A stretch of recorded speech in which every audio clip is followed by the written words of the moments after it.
Does it look good, the poster? Do you see it? Yeah, we see it. I see it, the guest house poster. Now, But also you can get, if you get Guest House, you can also get Pauly Shore is Dead. No, I'm just kidding. that's the double feature right there, right? The double feature, right? Yeah. No, but you know what I want to say is that I don't think you get enough recognition for your role in Phantom of the Mall, which they kind of ripped off your character a little bit in the third season of Stranger Things. Now, I would think that would be the best double feature for a drive-in for Guest House. Kind of the start and where you're at now. You agree? Well, you know what? I'm kind of like, you know, I like to start things and then let other people make more money off them. What, it was Phantom of the Mall something you started and then people took money from you for that? I don't even know the backstory on that movie. No, it was a movie I did in 1988. Yeah. And I was just kidding. That was a bad joke. Sorry. Well, I don't hear anybody ever bring that up when they talk about Stranger Things. And like your character and Steve's character in season 3, they're the same dude. I never seen Stranger Things. Oh, man. Yeah, they got him working at the ice cream shop just like you were. Mm. And I'm just like, why don't more people know about this movie? No one's seen it really for so long. You know, I guess I have to die or something, you know? Before they dig it out of the crates. Oh, that's a cool Rodney poster. Yeah, you know what that is? It's made out of complete yarn. Amazing. Yeah, I'll make you one if you want one. Did you make that? Yeah. Where are you right now? I'm in El Sereno. Where's that? It's like right on the edge of Pasadena. Okay, that's cool. Yeah. Yeah, I would like you to make me a yarn Pauly Shore. Hey, if you take the yarn Pauly Shore and keep it, I'll make you one. Those usually sell for like $1,200 to $1,500. But I'll do it for free for you because I'm a huge fan. I'll put it right back there. Are you sure? I promise. Well, have somebody send me your contact to where I can send it to, and I'll make it for you and get it done. Camellia, did you hear that? Heard it. So, Write it, dude. We got to do it. now, this is the thing is, I was going to say, Bobby is either the greatest actor of our generation, or he really hates sitting in that Tommy Lee sex swing. Because I've never seen such genuine emotion come off of a person on camera before. Bobby Lee? Yeah. He makes me laugh, dude. He's so funny. No, that scene is hilarious. Yeah. It's that's how me and Bobby are in real life. Like, I'm obsessed with Bobby, you know? And so I don't have Bobby. I have my assistant Mike here. So he's kind of like, you know, he's like my little rabbit's foot, you know what I mean? He's my lucky charm. So yeah, so Bobby and I have been very close for many years, and he was nice enough to do this part in the movie. And yeah, you know, he looked like he was in hell with me, which is part of I think the charm of our relationship, because it's pretty much real. It's funny, every time I go to the Korean spa and I see him there, he leaves. He won't even hang out with me. Why? I don't know. He just doesn't, because he knows that I want to, like, you know, hang out with him. I don't know. Ask him. Next time you talk to him, I'm sure you'll interview him. Just say, why do you diss Pauly Shore so much when he wants to be your friend and be next to you? It'll be funny. Well, I think that might be my first question. I think this is a pretty popular, one of the more popular episodes of Joe Rogan was the episode where you went on. And you talked about your past with these movies, and then all of a sudden now we get a new Pauly Shore movie. Did this kind of stem from that conversation about getting back to doing these kind of movies? I think it kind of did. I think that people it's weird. Like, people are like, I'm just talking about myself. I'm not talking about other people. It's like, people saw me for so many years in movies and then didn't see me for so many years in movies. And they were confused why they didn't see me in movies anymore. You know, because I didn't do anything. Nothing went bad, or I didn't have some weird drug overdose or lose all my money or some weird crazy thing. They just stopped giving me movies. And the business is very it's, I don't want to say it's all who you know, but a lot of it is like, oh, this person, that, oh, why don't you get, you know what I mean? And for this particular movie, my friend Jared, who works at Lionsgate, was with Barry, who runs Grindstone, and they were just talking about me. And Jared was like, yeah, Pauly's my friend. Because Jared used to sell my movies at Disney. And they wanted me to be the police officer in the movie. And then when the director, Sam, saw my Joe Rogan, he was like, screw the police officer. Pauly's a movie star. Like, he needs to be starring in this movie. And then that's when he called me and he offered me the lead role in the film. And once I read the script and figured out what it was about, I was like, you know what? I can make this work. And just as long as I soften the character and make him more likable, more real, and give him a nice message at the end and bring some heart to it, I think I can pull this off. So they were really giving me my space to kind of put that feel in the script and put the feel into the character, because you saw the film, right? Yeah, I saw it last night. So yeah, that was my my focus, was to do that. And also, like, you know, because I always said, like, well, what's the reason why this guy is sitting in the back house? You know, why he's back there? He's not just a crazy guy. And then I don't want to tell your audience the ending, but you saw it and you understand now why. Who did you steal the role away from? If this was already in production or going towards production, was there somebody that was supposed to be in that back guest house that you kind of knocked out of the way? Adam Sandler. Seriously. Finally, I got back at him after all these years of him taking my movies. He always takes your movies. No, I'm just kidding. No, I don't know who he was going to offer it to. I don't know who he was going to. You got to ask Sam if you ever interview him. I don't know. Well, I have a pitch for part 2. I think they should rent that house out to David Faustino, and then you come back to steal the house from Faustino, and then you have a 3-way war between the new guy that's in there, you, and then the people living in the house. Say that to me again. So it's a Do 3-way. it This slow. time, Wait, you got to do it slow. first, Faustino is moved in to where you used to live. Oh, he lives into the guest house. Yeah, and so you come back from your fishing trip that we see you on at the end of the movie. Right. And so now you've got a war between you and Faustino, and then the people in the house. So you have a 3-way tug of war going on as opposed to just the 2-way. I like that. And then I guess you could throw in what's going on in the real world right now. I like that. Might bring the comedy down a little bit. Yeah, but I need my yarn Pauly Shore picture. If I get my yarn Pauly Shore picture, then I think we could put that in the guest house. Yes, exactly. It's where it belongs, in the guest house. Who do you live with? You're cool. Me, I lived with a girl named Brandy Lynn, and then she moved to Arkansas, and so left me and Flex the dog here by ourselves. Why did she leave? She opened up a salon in a little town called Dirks. So you're gonna follow her because you love her? No. I think she's great, but I'm going to stay here in El Sereno. So I've got no guest. Well, actually, there's a tiny shed out in the back that somebody could come live in, but it's not really a guest house. Hey, shed's open. No rent. There's no, I stole the air conditioning. So now I want to say that Flock Opossum literally would give somebody nightmares. It is. It's like the Tasmanian devil. Well, and it's interesting to me, a lot of the scenes in this movie are shot kind of like a horror movie. Yeah, it is it's a little bit thriller, a little bit horror.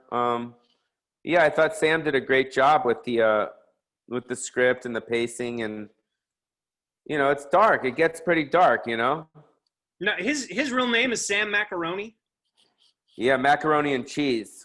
Now, is that like a selling point for you when you hear that the guy's name is Macaroni and you're like, yep, that's my director? Absolutely. I wish his name was Sam Asparagus, though. That would have been better. No, but that's kind of stinky, dude. Isn't it? I didn't think about that. You're right. A little bit. So now you did Pauly Shore is Dead, and that was followed by Adoption or Adopted, right? Adopted, yeah. Now, I talked to you back when you brought out Adopted, and you said something that I always thought was really interesting, and that was that movie has such a sweetness and a heart to it. And it goes over the top, but you never go all the way into like Bobby or Peter Farley territory where it's so disgusting you can't look at the screen. And it seems to me you really kind of brought that aesthetic here where it's edgy and it's super funny, but you still keep that heart and that electricity that you're all about, and kind of like, you know, there's a war going on, but by the end you guys are you know, you work it out. And I think a lot of people want that and need that, especially right now, I would think. Yeah, that's my focus. My focus is, you know, as a person looking at the script, I got to make sure that I push the boundaries. I don't go over the edge. I keep the heart, tell the story, and move it along. But I think you're right. It's really important to me to not go over the edge. That's not my style. I never liked that. I'm not one of those guys. I appreciate that style of comedy, but that's not who I am. No, and some of the jokes kind of take it to the edge, but it always seems like it stays within what fans know Pauly for. And I would say this is really a Pauly Shore movie.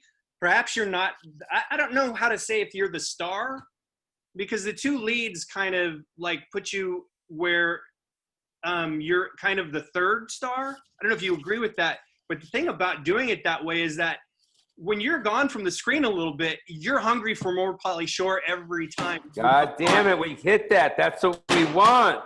And so that's what we want. Like, it's not over the top. So you're like, yes, bring more. And then like it kind of cuts back to the main guy that's in it. I forget what his name is. It doesn't matter. All you care is about me. That's Pauly. no, Mike Castle's a great actor. Yeah. No, he's a great actor. I'm just saying, it's like, you know, it's okay. It's kind of like, I thought it was kind of like Gen X versus millennials a little bit. Mm-hmm. That's kind of the theme you're going with. Definitely. It was interesting. Someone said that, like, in my older movies, it was always me being the younger kid and then going up against kind of the corporate kind of like straight-laced people. And now I'm the older guy going over to the corporate straight-laced people that are younger. Does that make sense? Yeah, it totally makes sense, especially when you see the movie. Now, are you going to continue doing this, like making these movies, or is this just kind of a one-off before you go do more of I know you're doing your podcast, which I used to watch that like a year ago. I don't know if you switched, because I used to watch you walking around a house by yourself. Is that the same podcast you're doing now? Because it's the same podcast, but it's been developed, and now we're on All Things Comedy, which is Bill Burr's network.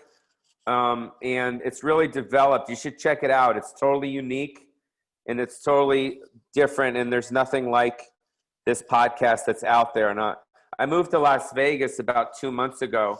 So I live here now and I'm starting it up here and I'm really excited about it. I also have a karaoke show called Polyoke, and which I do these songs that you know I grew up with. And then I'm getting ready to do a series called Sweating with the Wheeze, which is like my version of the Richard Simmons Sweating with the Oldies, you know. So every Monday we're going to release another workout video, you know. So I'm just trying to fill up all my days with, you know, with fun content. What's happening with the one-man show in Las Vegas? I mean, is that on pause? Are you going to be able to do that anytime soon? Well, excuse me, everything is on pause. It's something that I was working on for a long time. I was touring it for a while, and then the corona came, and so I put a pin in it. But the good thing is I put a pin in it in a place at a time where I was very comfortable with it on stage. So I just have to revisit it.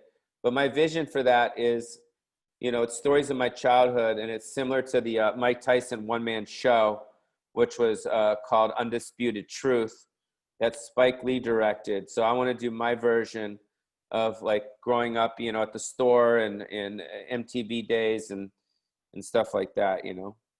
Well, are you talking to anybody about actually, if you can't get the show on the stage soon, of setting up sort of your own stage and doing that? as maybe No, film? no, I'd rather do it live in front of an audience. So, I mean, the good thing is that the script is locked, so I don't really need to develop it so much. I mean, once I get a director on board, we'll probably tweak it, but it's probably 85% there, you know?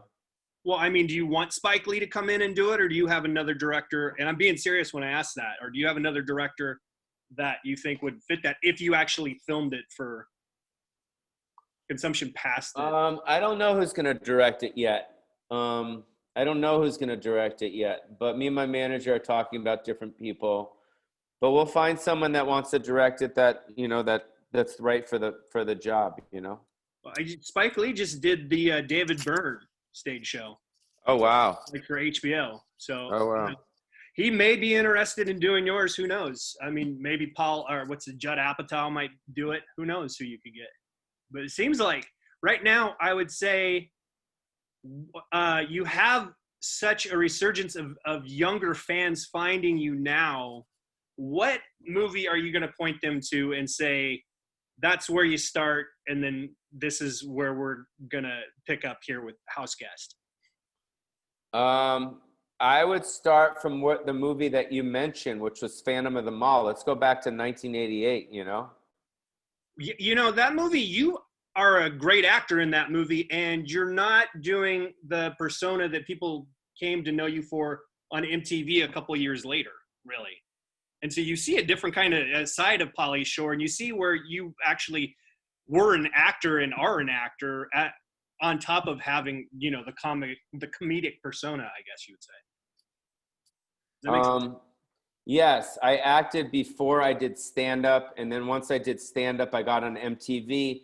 MTV then exploded, and then from there, you know, it was like off to the races.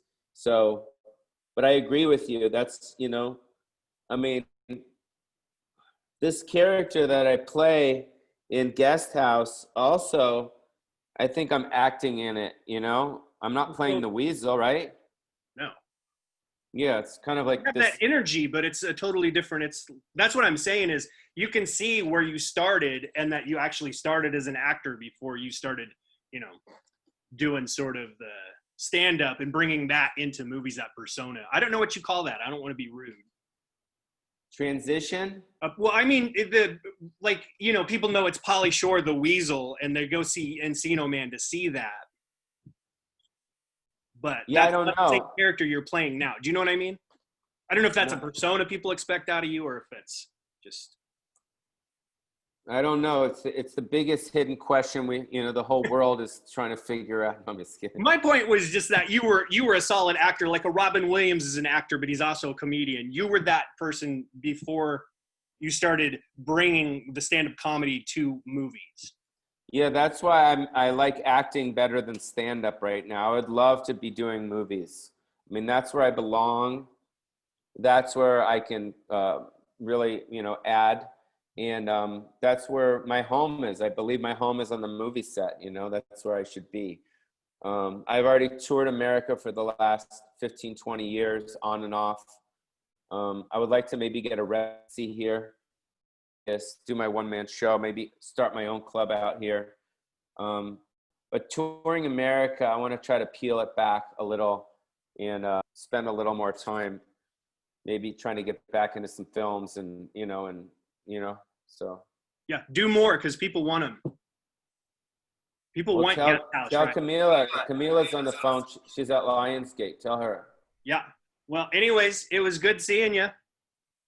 Thank you. And then I'll get you my address to send me a yarn, Polly.